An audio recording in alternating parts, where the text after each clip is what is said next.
They say that sometimes the end can be a new beginning, but no one actually really talks about the in-between part. You know, that part where your old self is fading away, but at the same time, your new self is not completely there yet. And you kind of feel like you're losing control and you're sort of lost. But maybe that's the point though. Maybe it's not about finding something new, but letting go of everything that isn't you anymore. Lately, I've been reading a lot about quantum shifting, quantum leaping, identity and stuff like that. And I realized that I am also going through this transition or transformation, I should say, of letting go of the old version of me to welcome in the new. You know, it could be with anything. For example, you might just have said, you know what, I'm not going to work for a boss anymore, or I'm going to let go of this relationship because it's not serving me anymore. Maybe you're moving to a different city, to a different country. Maybe you're just letting go of the old you and starting something new. And personally, that's exactly what I'm going through right now. I said this in previous videos, and if you have seen those videos, you probably know. But for years, I've been putting off getting my driver's license because I was afraid. Or let me put it this way. The old version of me was afraid of what could happen on the road. And I'm still aware of what could happen, you know, because not everything, we can't control everything. But I'm starting to feel like the old me has to take the back seat, pun intended. In order for me to be someone who actually has a driver's license, I kind of have to let go of the old me. And I didn't make this video to talk about that specific topic, but it just popped in my mind. But letting go means sometimes starting over completely from scratch. And even though it might feel like it's from scratch, by the way, it's not completely from scratch because you're still taking the experiences you had in the past with you in the future.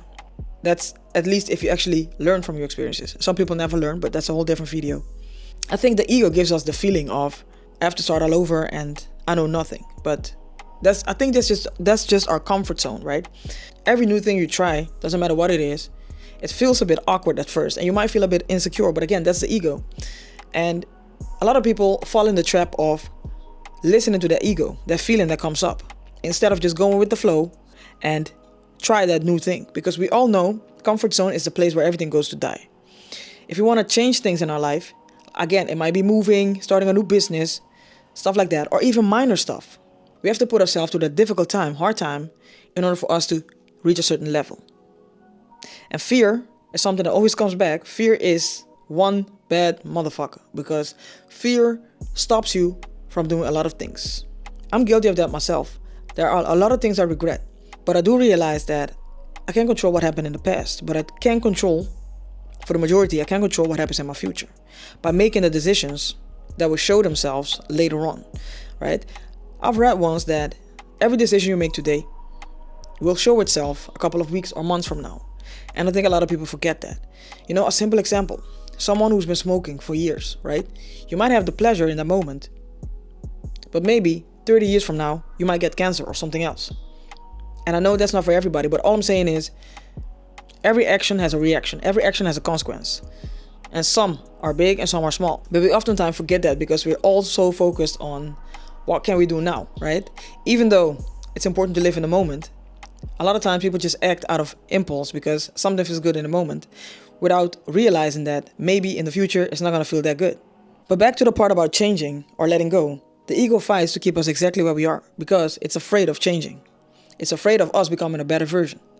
And if we lose that battle, years are going to go by and we will be exactly in the same spot that we were, let's say a year ago, 5 years ago, 10 years ago. Lately, I noticed that a lot of times when I fear something or I feel like I don't want to do something because I might think it's going to be uncomfortable, what happens is when I actually do the thing, it's not as uncomfortable as I thought it would be. And I started realizing that it's all in the mind. I mean, I've made videos about this before, but sometimes I kind of forget because, you know, I'm human too and life just sometimes gets in the way.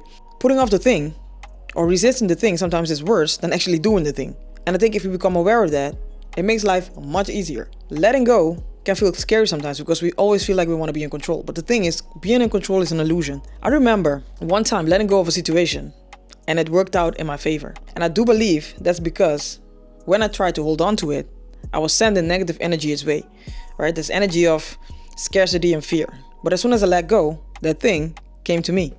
And if you realize that, it's going to be a lot easier, I think, for most people to let go of certain things, We never can control anything. Control is an illusion. It just gives you a temporary peace of mind.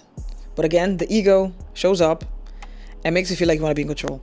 Anyway, I don't want to make this video too long though. I want to end this video by saying this. Don't fear closing chapters. Right? Do not fear closing chapters.